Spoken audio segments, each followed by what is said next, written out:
Hi, I'm Peter. This is the Peter on Health channel. This video is called Is Andrew Huberman Useless? By the way, I'm walking on what's it called? Under desk treadmill. And I'll say that I got this idea from I think it was Huberman's podcast with Casey Means, doctor, and they talked about this, and sure enough, I bought it on Amazon, 120 bucks. This is what it looks like, and I'm on the slowest speed right now. I'm gonna get it a little faster. I don't know if you can hear it, but I have to go a little quicker. So hopefully you can hear me over the treadmill. But so, I asked that question, right? Like, is it useless? And here I am buying this thing, So whenever I'm at my computer, I'm on this treadmill, getting my 10,000 steps, without having to go outside. Although I love going outside. But, this way I can do things inside. Now, I also notice, like, I'm bouncing. My head is going this way. So I want to see if I can, keep my head steady. Nah, it's kind of hard, while I'm doing it. So hopefully you don't get dizzy. But anyway, so where did I get the idea for this? And anyway, what is this video about? Okay, so when I ask if someone's useless, it's not as a human.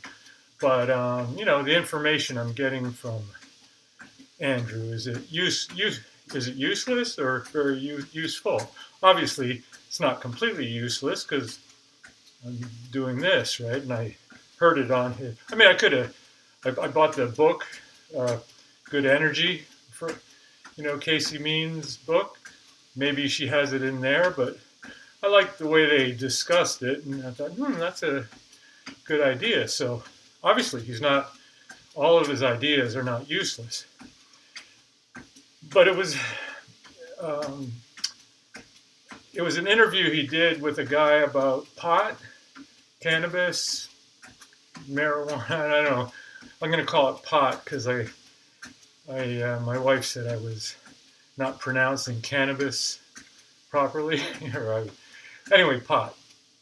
And it was a Canadian scientist.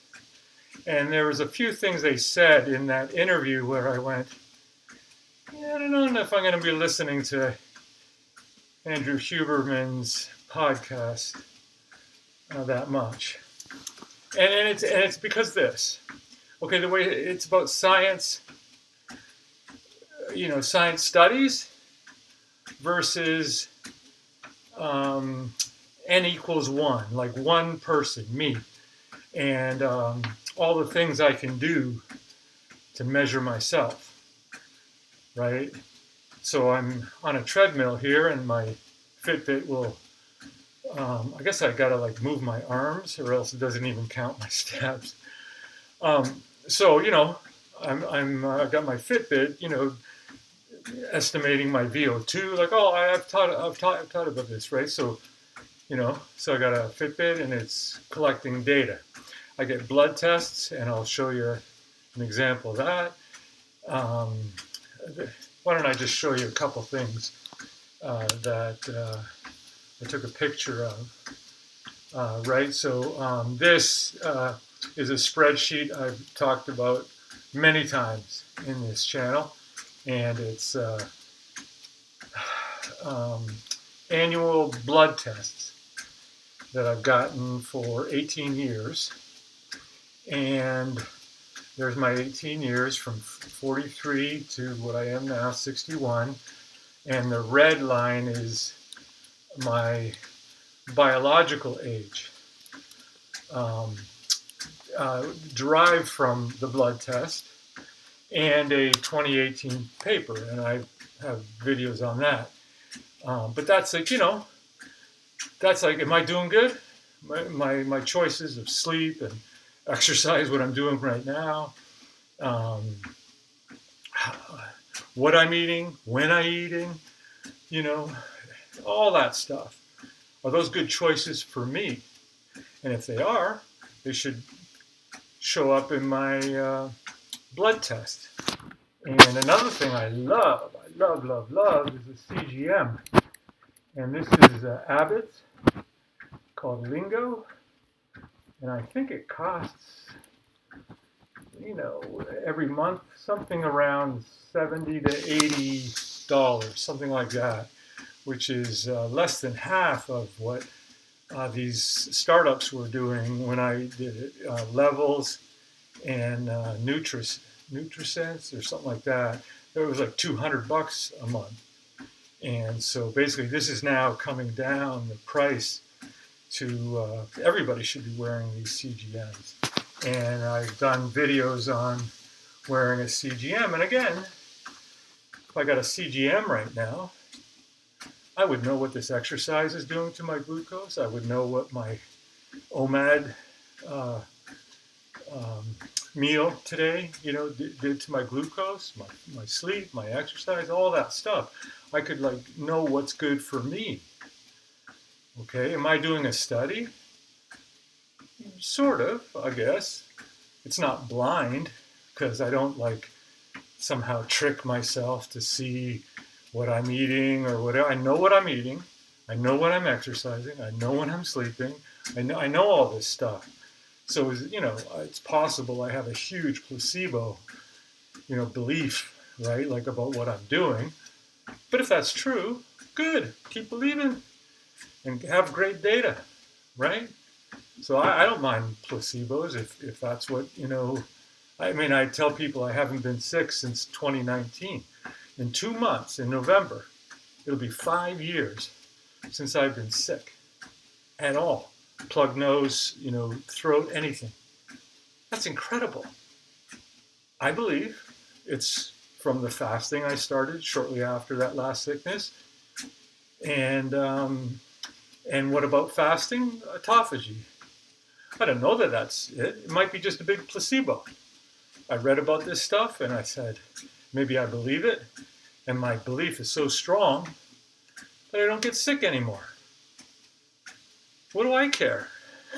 What do I care whether, you know what I mean? The fasting and autophagy is doing it, or my belief in fasting and autophagy is it doesn't matter. I'm not sick. I'm 63 and according to these people, 43 biologically. Okay? So this is what I'm saying about health. Health is a personal thing, measurable today by ourselves. Okay?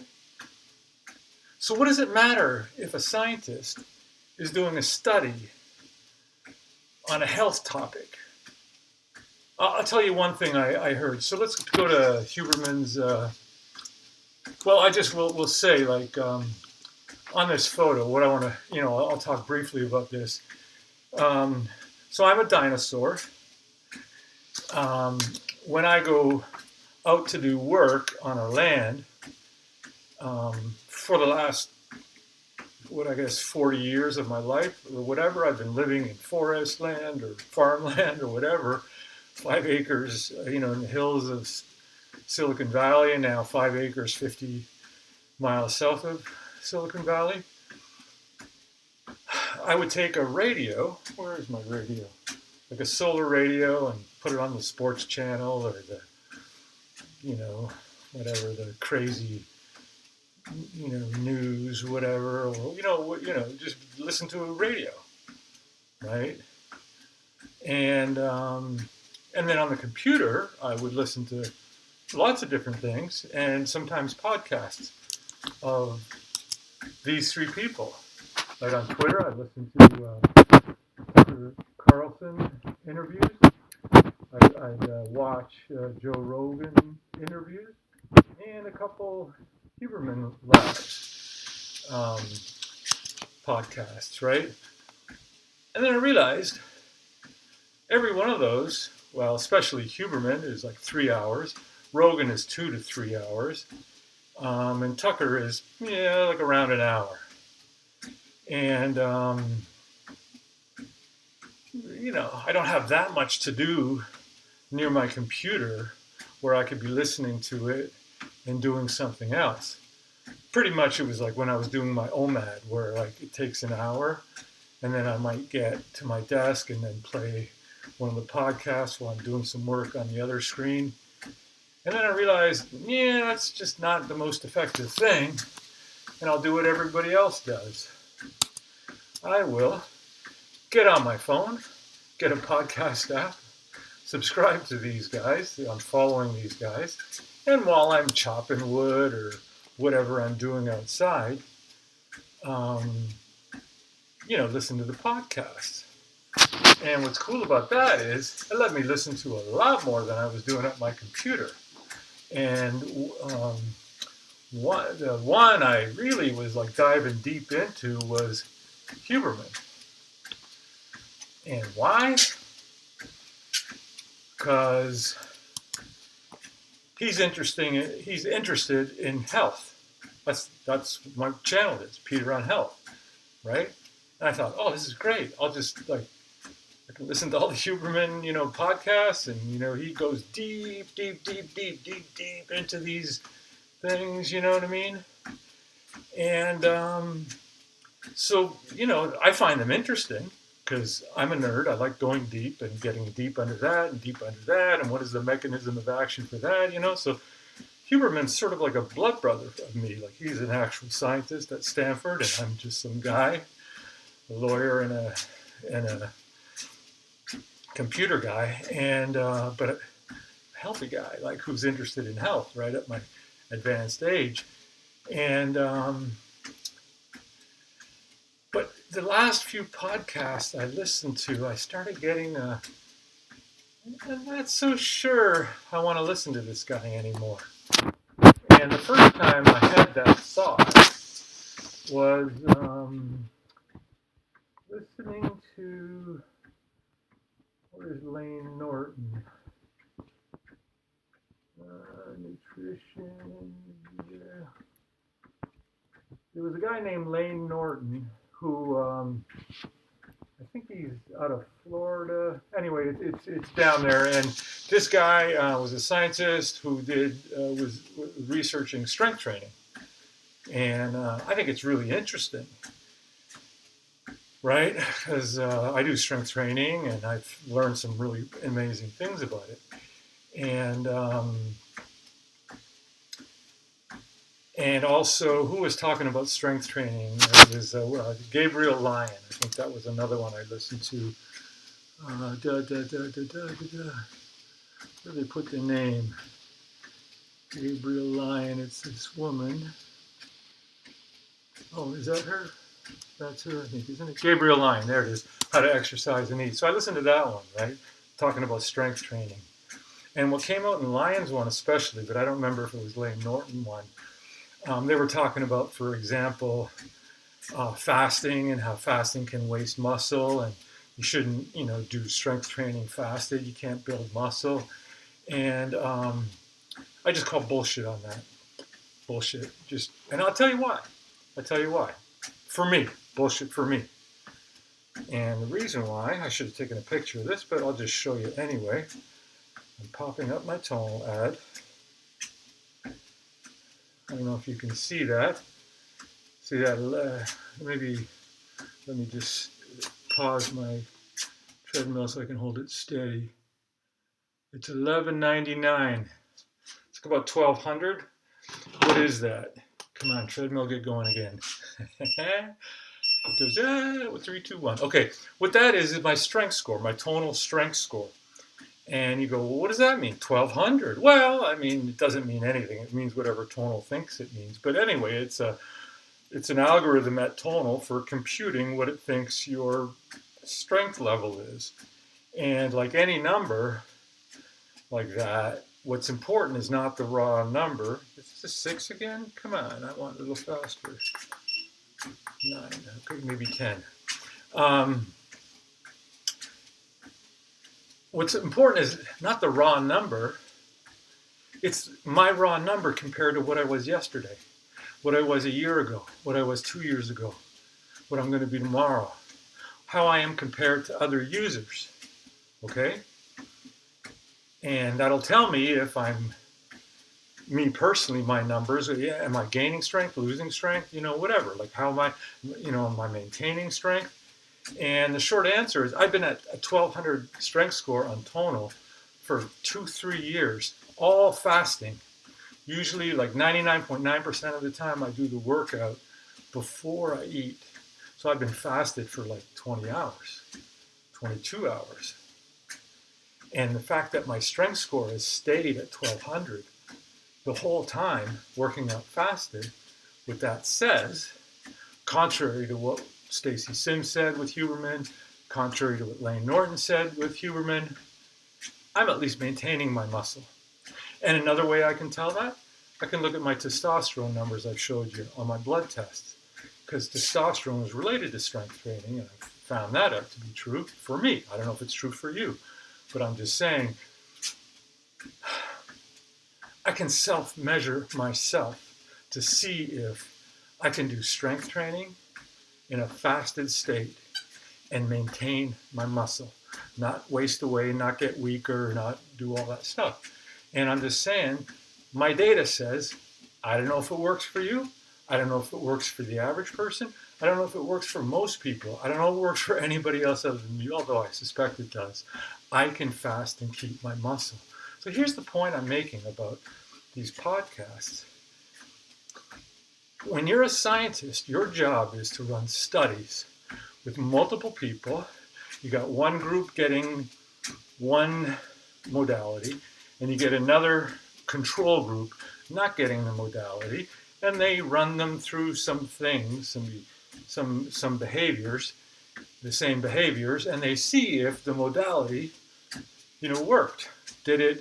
Was there a difference in the performance of people, on the control versus, the thing? And then when they're double blinded, where the people don't know if they have the modality or not, and even the researchers don't know who had it, that's considered the gold standard of science. And mathematically, what people do is compute the average of the group that got the treatment or modality or whatever, and compute the average of the control, and see if there's a significantly, difference of that. Now, maybe, in modern science, they're not using averages. Maybe they're getting a little more interesting ways of math to compare the groups. But the point is, they're trying to show with multiple people, you can, see that there's a change of people who are doing this. Let's say people who are, instead of standing here or sitting here talking to you, steady, I'm on a treadmill. Well, we could do this on YouTube, like maybe we get a bunch of us doing videos on treadmills. We get a bunch of us doing standard videos, and we have some measure later. I don't know what, like on the Fitbit or this or that, where we're both being measured the same way, and we see if walking on a treadmill was beneficial on some measure than not for the group. Okay, so that's how science works. Multiple people trying to suss out individual stuff. And that was a useful thing for health back when there were no tools, no technology to measure ourselves. But I'll tell you what got me to this title of this video, and it was the video I listened to yesterday on Huberman's podcast. Let me find it. There it is. Matthew Hill, How Cannabis Impacts Health. So I was listening to this one. Now I could have called this video something else, but I'm going to tell you a personal story about cannabis and my wife, and the difference between us. Now I'll start by saying, as a person, I am under neurotic.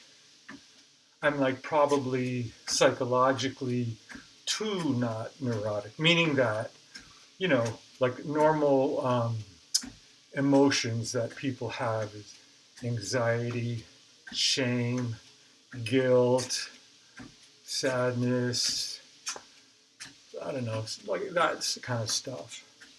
I've had those in my life, those feelings. I know what they are.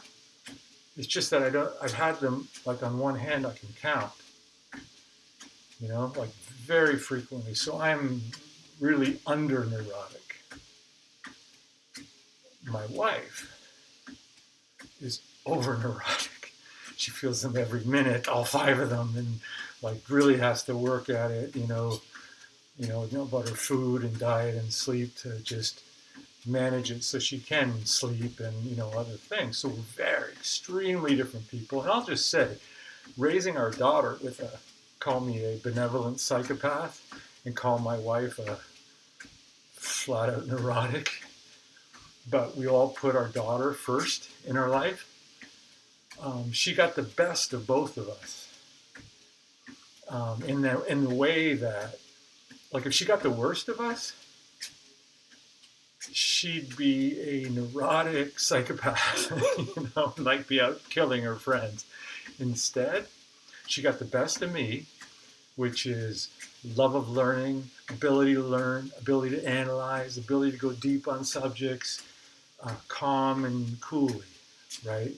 And emotionally not be bothered by the criticism of others. And from her mother, she learned empathy, sympathy, reading other people's emotions, like all that stuff that I'm, not good at, but her mother is a genius at, right? So she's this amazing person in first year of college with the best of her mom and the best of her dad. And so, yeah, I think that's what is a good marriage, right? Like, where, like, I'd have never picked my wife for a, business partner where we got to take risks and shit, or like a teammate where we got to like win something and suck down our emotions and just go and just forget about our feelings and just do it. She was a great athlete in her youth, a defensive player, a soccer player. Boy, she and I in our youth would not have dated. Like, I'd have been a flat-out psychopath and she'd have been a flat-out neurotic, and I just like didn't like those kind of people back then. But I adore my wife. And I respect her ability to have these human emotions. But anyway, I bring that sidebar up to say, cannabis. We had such remarkably opposite experiences from the same cannabis pot. Okay?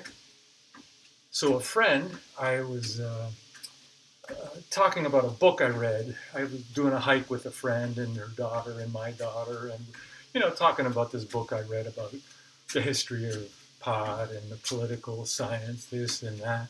And the husband of the friend heard us, and he said, "Hey, I got he was on a prescription for marijuana for whatever psychological thing he had, and he gave me 2 square pieces of chocolate, about a half-inch square each, looked like milk chocolate. So I broke it. I broke the 2 pieces off, and I took one, and nothing happened in the minute. Nothing happened in a half hour. Nothing happened on the drive home. Nothing happened at all. Like it was like chocolate. It was a funny tasting chocolate, but it was just chocolate to me.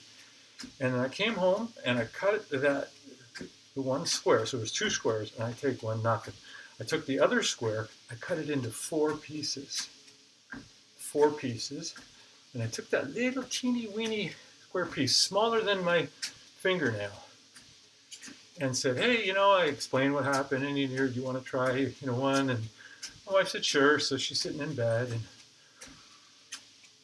took it. She had an immediate cessation of anxiety.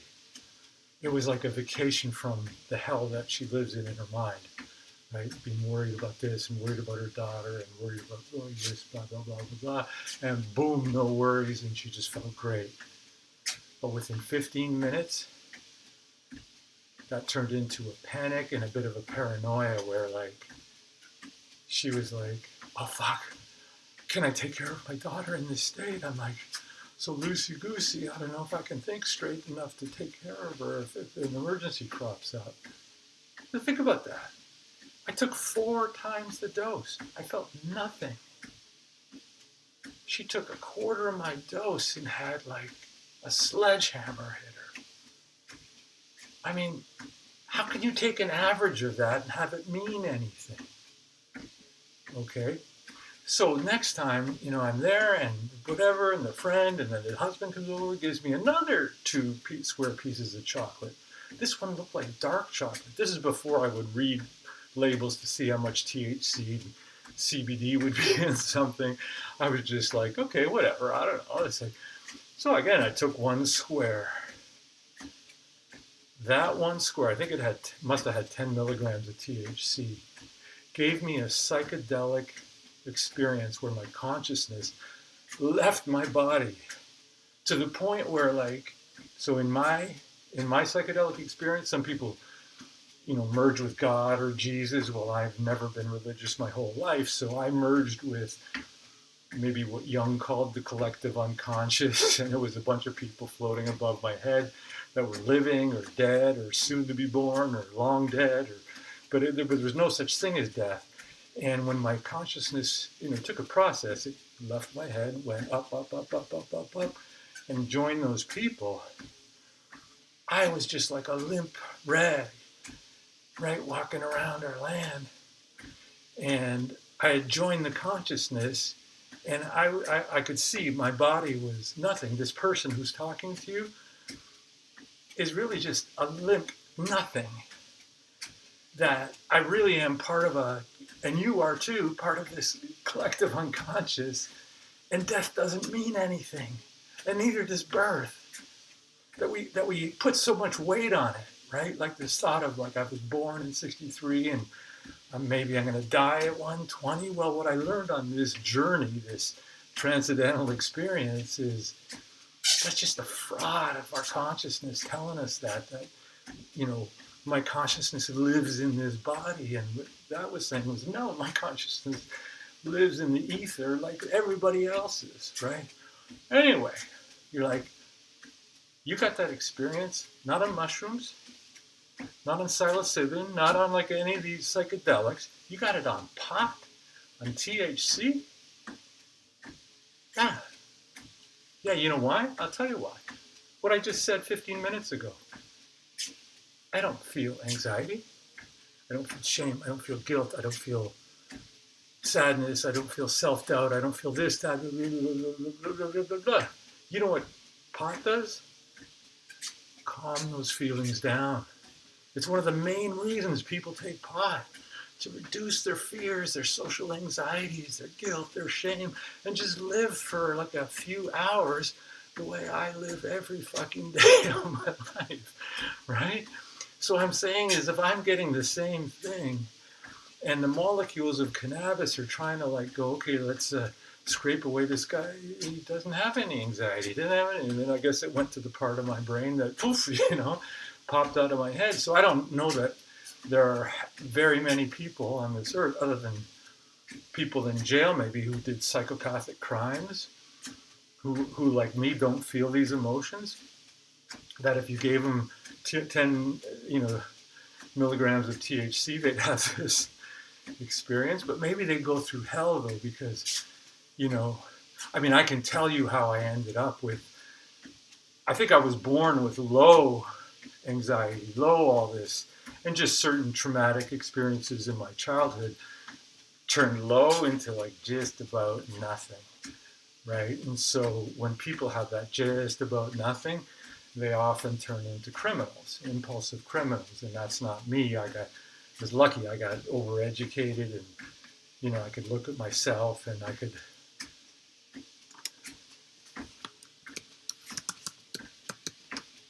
Oh, freaking hell! My computer, like, I guess because I'm not bouncing around.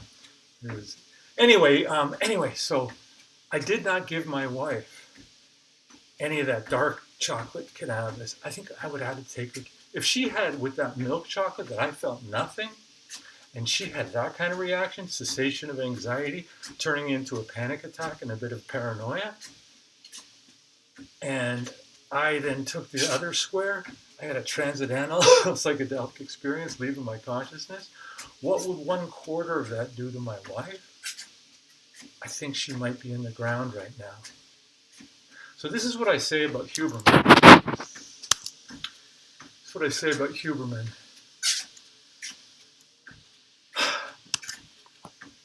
I don't think I'm going to listen to his podcasts anymore. And the reason is because, the reason he had that guy Hill on it, I'll tell you why. Because Huberman believes that experience of my wife, right, with just a little teeny weeny bit of this chocolate, and she has literally a panic attack and paranoia, that's what he was saying. He was saying, it can cause all kinds of shit, kinds of wacky shit. It's very dangerous, this, cannabis, pot, whatever. That was his take on it. Well, Hill says, yeah, there's no evidence of that. Now, my wife had never been schizophrenic. They talked about schizophrenia.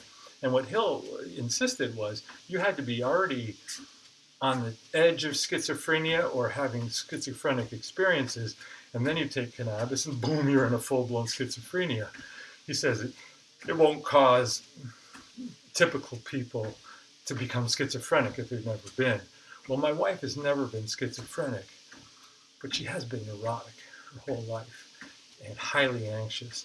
And I'm just saying,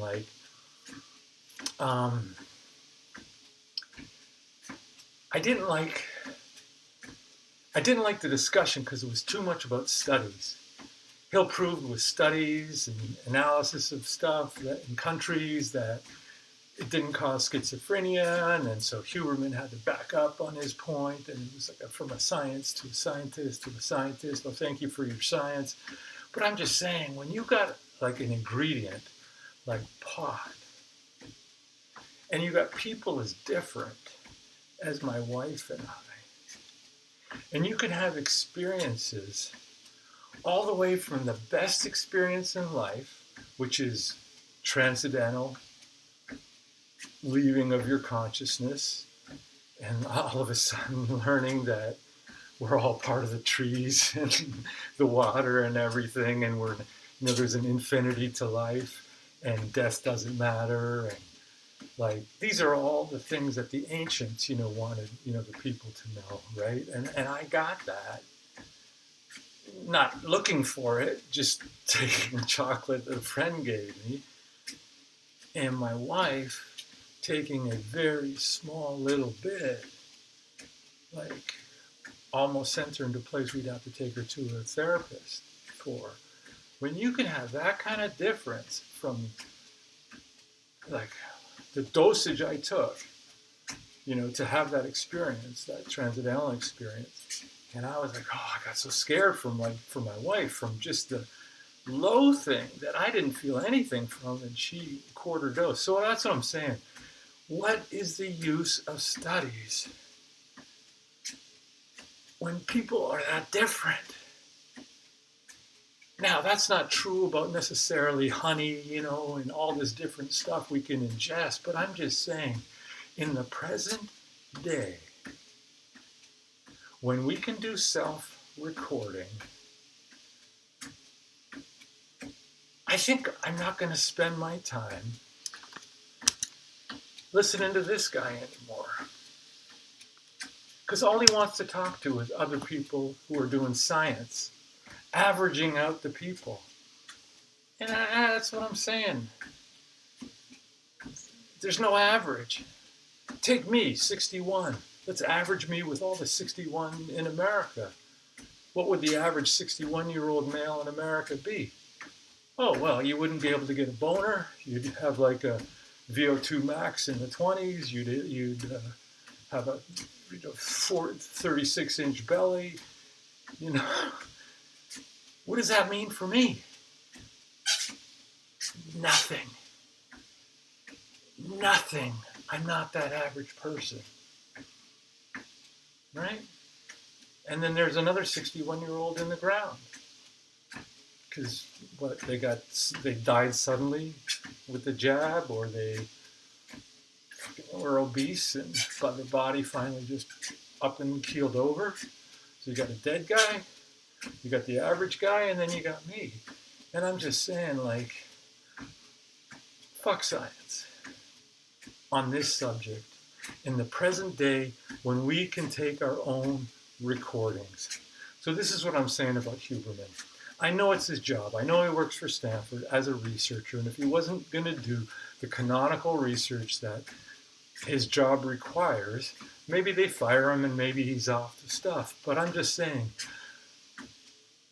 like Casey Means and Callie Means, the brother and sister, who I was going to do a video on, and I still think I will.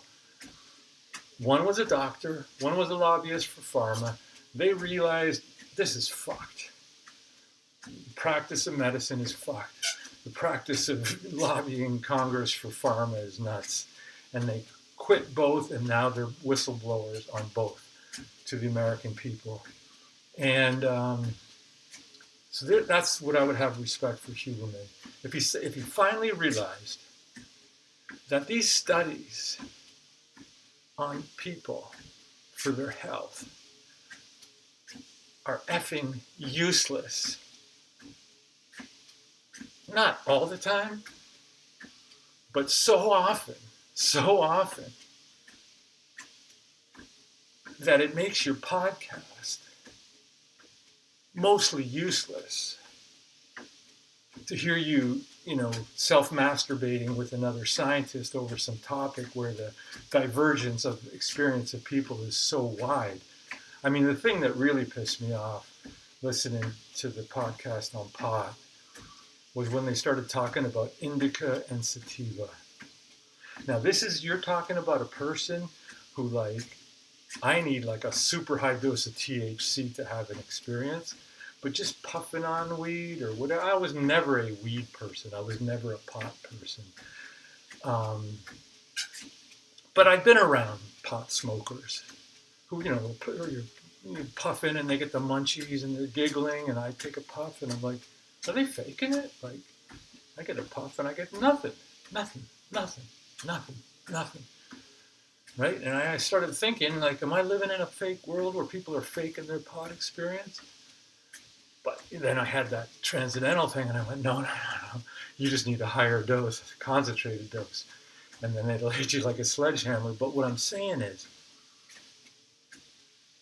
a lot of those people who were like the pot smokers would talk endlessly about indica and sativa and what the difference was. And anyway, what Huberman and Hill were saying on the podcast was, oh, it's all in their head. We haven't found it in the science. Rather than say, we haven't found it yet. But it's such a strong signal for these longtime pot users that let's be respectful, that maybe they're picking something up that we can't measure yet in our science. But no, what do they say? It's all in their head. It's not measurable. We would have measured it by now. And I'm just saying, like, that's called hubris. A disgusting, revolting hubris. I heard it in Huberman, and I heard it in Hill. And I hear it in Gabriel Lyon, and I hear it in all these people. These are people paid to do studies by their schools or their organization on people regarding health in a time where anybody if they want, can measure their own health, day to day, moment to moment. And so that's what I'm saying about Huberman. Maybe in 10 years he gets it, and like Casey and Callie, he decides, you know what?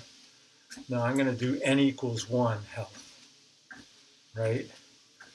Just like, okay, you come, I'm your therapist, quote unquote doctor. Like if someone came to me and said, God, Peter, how do I do what you do? I'd give you a list of things, devices and blood tests and whatever. We say, let's start with how we're going to measure. Because if you don't measure, I don't want to hear you like saying, oh, I think I slept okay. I think I feel good. I think I like, no, I want to measure it. I want to measure it. Because we're not living in a day and age where we're all working together, rowing a boat across the ocean, and You can tell right there who's not pulling their weight. Now, we live in this sedentary world. I'm here talking on my computer, and I'm having to like be on a treadmill so I can get 3,000 steps while I'm talking to you. Like, it's nutty. I get it. I hope this video turns out that you can hear it. But I'm saying is, I want to measure it. And the measurement, not the raw number, but the trend of the number, will tell if what you're doing is working or not working. That your number over time, right? And that's all you need to do. And you can do it yourself. And what the point of this channel is, yeah, this costs money, the Fitbit, my blood test costs money, the treadmill costs money, the CGM, I said the cost has come down from 200 to 80, and they all cost money. But to me, they're money well spent, because there are ways that you can measure whether what you're doing is working or not. You don't need to listen to the Andrew Hubermans of the world. Thomas Lauer, I think he's a guy on YouTube also. All he ever talks about is studies. Fuck the health studies.